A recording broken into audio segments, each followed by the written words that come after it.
Hello and welcome everybody. I'm Jens Hagelstein from Leipzig University. I'm standing here together with my colleague Jeanne, and we are very happy to be able to present insights from two studies that we did to you. And these studies tackle the ethical problems of digital communication. And I'm about to start addressing our research question: how do personality, organization, and culture influence ethical perceptions? Now, what I'm presenting here is part of an international research project, a truly international research project, as you can see. So these are the leading colleagues involved in this project, and as you can tell, these are not only colleagues from Europe, so Germany and Switzerland, but also Australia, United States, Latin America, and we have received the support of 71 research collaborators from 55 countries overall. So again, a truly international research project. Now, the problem that we have addressed is the following. So we all know, and you will probably know this from your professional background, that digital communication on the one hand is very powerful, but might also be problematic from an ethical perspective. Now, what does this mean? Digital communication is often praised for the many new opportunities for PR professionals to target their audiences. So, for example, you are able to analyze personal data of your audiences. You may use sponsored content. You may even use bots to generate followers, or you may distribute favorable messages using social media influencers. Now, again, while these techniques may be really powerful, they might also be questionable from an ethical point of view, and as such they can be evaluated critically. And these techniques have been evaluated critically, so you may have stumbled across headlines like these. So we knew that, for example, Edelman calls for ethics in sponsored content, or Instagram received critiques for really unethical follower bots, as it says in this headline by PR Week. And against this backdrop, the current state of research was, from our perspective, kind of lacking. So what we do know is that PR practitioners assess these ethical challenges quite differently. And we can speculate that their perceptions could be shaped by factors at various levels. So, for example, individual dispositions might play a role, such as gender and age, work experience, and training courses in ethics. But also organizational context, for example, leaders as role models, or even the national background, such as culture, press of freedom, level of corruption, and so on, might be relevant. And so far, there was quite little comparative research on these ethical perceptions. So it was unclear how these micro, meso, and macro level factors, so to say, affect ethical perceptions of digital communication. And this was the problem we addressed in this project. So, first question: how do individual dispositions, organizational context, and national background shape ethical perceptions? And second question: which factors are relevant on these levels? So let me now explain the method that we use to address these questions. So we analyzed online survey data, which we gathered through 4 cross-national surveys among PR professionals on 4 continents, so in Asia Pacific, Europe, Latin America, North America. And we conducted these studies between January and November 2020.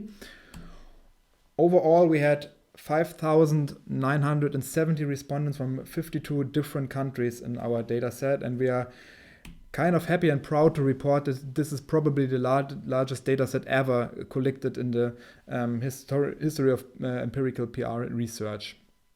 So quite a lot of data and quite a lot to analyze, obviously. Here you can see an overview of all the countries that are covered in our data set, and also the respective numbers of participants per country. So in our data set, we gathered certain variables, certain factors, and the first category of factors that we gathered were those on the individual level, so social demographics and the professional status. of our respondents. To give you a quick overview on the results, so we had about 60% women, about 40% men, round about 40 years old, and more than half of them had a pretty strong professional experience, so more than 10 years. And also they are kind of high in the internal position in the organization. So as you can see, we had many CCOs or agency CEOs, and then also many team or unit leaders. So generally speaking, a really high-ranking sample, I think we can say. And the second category of factors on the individual level that we measured were their ethical predispositions. So we asked if these people had experienced any ethical challenges in the past 12 months in their daily business. And the majority of, as you can see, said they did so. And we also asked how important specific ethical guidelines are to them. So, for example, ethical codices of professional associations, organizational guidelines, but also personal values and beliefs. And then we asked if they have ever participated in formal ethics training, for example, offered by professional associations or their organization, or maybe even during their studies. And last but not least, we asked how current their last formal ethics training was. And these are the results, just to give you a quick overview. And then there was a second category of factors that we measured, and these were the factors on the organizational or on the country level. So we asked in what kind of organization they work. So most of them were in profit organizations, but there were also some in non-profit or public organizations. Then we assessed the level of corruption, which is indicated by the Corruption Perception Index of the country that these people are working in. And we gathered the degree of press freedom, which is indicated by the World Press Freedom Index. And then these were our factors, our independent variables, as we say in empirical research. And then we also had the dependent variable, and this was we call it ethical problematization of digital communication. Now let me explain. We showed our respondents several digital communication practices, and we asked for any of them if they find them these techniques ethical challenging, ethical problematic, or if they are fine with them, if they think they are ethically not challenging at all. And these techniques included exploiting personal data by applying big data analysis, using bots to generate feedback and followers, paying influencers to communicate favorably, using sponsored content, and profiling and targeting based on JHN and other factors. So these were the communication practices that we showed to the respondents, and then we asked for any of them if they find them challenging or if they are fine with them. And then we combined all their answers into an index variable, so a mean value. And the higher this index, the stronger is the problematization of these ethical questionable practices. And first we had a look at how this index variable spreads across countries. And what is interesting here is the red line. And just to give you some examples, so if we see, for example, Germany, it's pretty high on this range. So German PR professionals are generally more aware of the ethical challenges and the ethical problems that come along with these digital communication techniques. And then we see Switzerland right on top. So Swiss PR professionals are really aware of the ethical challenges.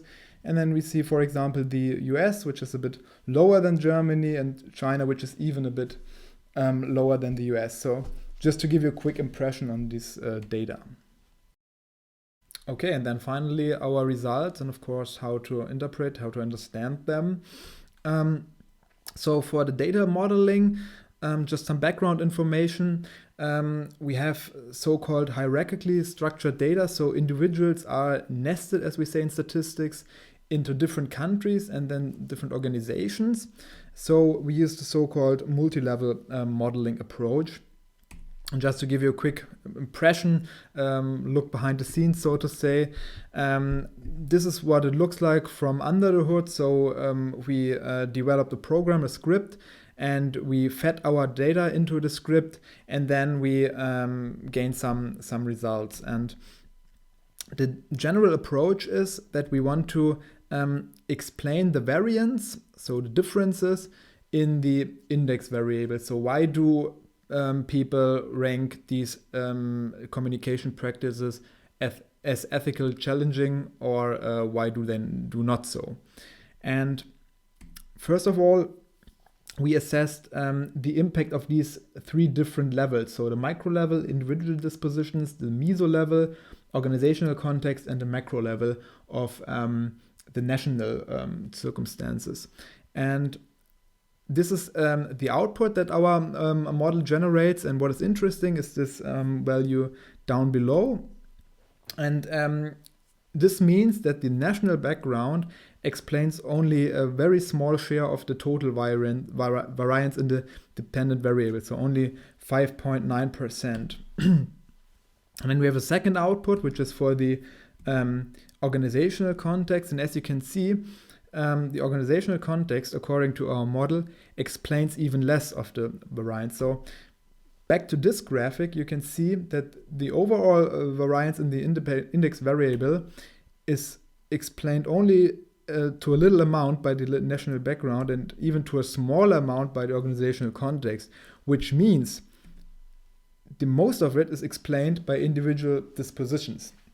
So this was the level that we then looked deeper for the concrete factors that are affecting the assessment of the digital communication practices. And then we had this output, and what you can see here is that age has a significant impact, and also that the perceived importance of ethical guidelines have a significant impact. So to wrap all this up, we can see that individual predispositions shape ethical assessments far stronger than national background and organizational context do. And second, the higher respondents rank the importance of these ethical resources, so code of ethics, guidelines, especially personal values, the stronger is their tendency to detect moral challenges in questionable digital communication practices. And lastly, older professionals are generally more concerned than their younger colleagues. So what can we make of this? First, we interpret this weak influence of national factors as an indication for, so to say, globalization of PR ethics, which leads to comparable perceptions and assessments across different regions and countries, meaning that generally speaking, PR professionals look at communication practices in the same way from an ethical perspective around the globe. So this really is a globalization of PR ethics. And also we can suggest that other important factors at the individual level might play a role. So these can, for example, integrity, sense of justice, moral awareness, and of course these are object to further research.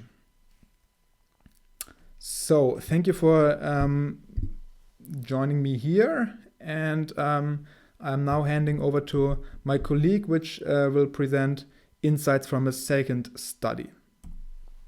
Okay, thank you, Jens. So, as Jens has shown us, the perception of a moral problem depends strongly on the individual and less on the organizational or cultural environment of communication professionals. So when ethical challenges occur in the daily business, it's all about how communication professionals individually evaluate the problems and how they find a solution. And Jens also gave us already some examples for possible challenges, such as the use of private data, the use of social bots, or micro-targeting. And all these challenges might become so-called dilemma situations. I think we all know dilemma situations from our personal life. They are characterized by the fact that every single alternative course of action is related to negative outcomes. Either we decide to do action A or we decide to do action B. Everything is connected to negative outcomes. And research on those ethical dilemmas in our field highly focuses on normative solutions, such as codes of ethics or guidelines. But it still remains unclear how communication professionals really deal with these problems when they appear in their daily business. So the main question for this study was, how do communication professionals deal with ethical dilemma situations? And before I give you an overview on the results, I would like to have a look at the theoretical background of this study. So in moral psychology, dealing with ethical dilemma situations is being discussed as ethical decision making. And this research field has developed steadily over the 20 past years, and it provides very interesting insights from numerous studies from different disciplines. And one very famous decision-making model comes from Rest and colleagues. They describe ethical decision-making as a cognitive process with 4 different phases. The first phase is called moral awareness. That means the recognition that a problem has moral implications. The second phase is the evaluation of a situation, so the judgment whether something is moral or immoral. And the third phase is the derivation of an intention to act. And finally, the fourth phase is the actual moral or immoral behavior. When we analyze decision making in a professional context, we also see that the whole process is affected by individual and organizational factors, such as personality traits or the support of peers. And finally, all our actions and decisions are made in the interplay between ethical, legal, and economical considerations.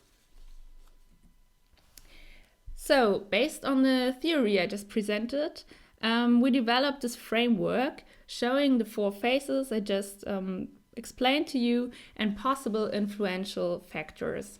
So on the individual side, we have, for example, personality traits such as the moral identity, which means how important is morality to a person.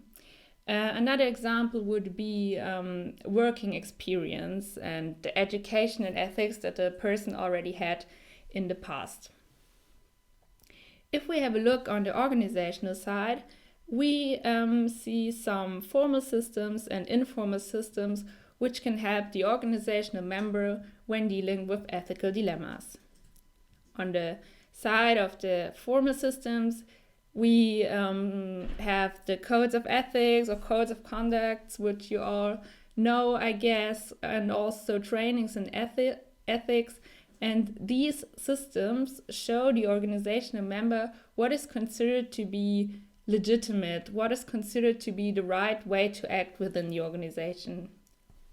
If we have a look on the informal systems, the help of others is very important. Leaders as well as colleagues can help organizational members to find the right way and to see what is considered to be ethical correct within the organization. So today I would like to discuss 2 research questions with you. The first one is, which organizational factors enhance the moral awareness of communication professionals? And the second one is, how do communication professionals arrive at their judgment in dilemma situations? And as you can see, these 2 questions refer to the first 2 steps in the model. So let me give you a short overview on our method. We conducted an online survey among communication professionals in October 2020. The questionnaire, which was designed, was laid out in an experimental design using realistic scenarios to activate the cognitive decision-making process. In total, 118 communication professionals from Germany participated, 30% among them with a leadership role. And I brought an example for you from the questionnaire, which was one scenario. And when filling out the questionnaire, the participants were asked to read carefully through the scenario and then answer questions on their moral awareness, judgment, and intention to act. And additionally, they answered questions on their professional and personal background. Now let's have a look on the results. So, the first question was, which organizational factors enhance the moral awareness of communication professionals? And first of all, we see that a majority shows a high moral awareness, which is very pleasant. So they are able to recognize a moral problem. They see it alongside legal and economic aspects. When we look at relevant organizational factors, we see that leaders and colleagues play an important role in the decision-making process. First of all, we see that leaders are rather sensitive to ethical issues. They are role models and they also empower their employees. For example, they listen to what employees have to say. And this leadership behavior correlates significantly with moral awareness. Furthermore, the support from colleagues is very important for communication professionals when dealing with dilemmas. So communication professionals can rely on their leaders as well as on their colleagues when they are in doubt and need help. However, if we have a look at the formal guidance within the organizations, there is great potential for improvement. Only 1/3 is aware of a communication-specific code of ethics within their organizations. And the situation is even worse for ethics training. Only 1/5 have ever attended external ethics trainings, and only 15% say they have attended internal training. So this finding is very interesting, especially when we look at the next slide. Because the second question was how communication professionals arrive at a judgment in dilemma situations. So we asked them, from your point of view, what is decisive in a dilemma situation? And we clearly see here that communication professionals strive to act in accordance with general or corporate values. Compliance with law and internal guidelines is also important to them. On the other hand, personal values are less relevant for solving a problem in the professional context, and also economic and communicative advantages are not so important when making a decision in dilemma situations. Okay, so what are the key takeaways of this study? Communication professionals, they have a high moral awareness. They are able to recognize a moral problem. Secondly, they receive support from their leaders and colleagues and want to act in the interest of their organization.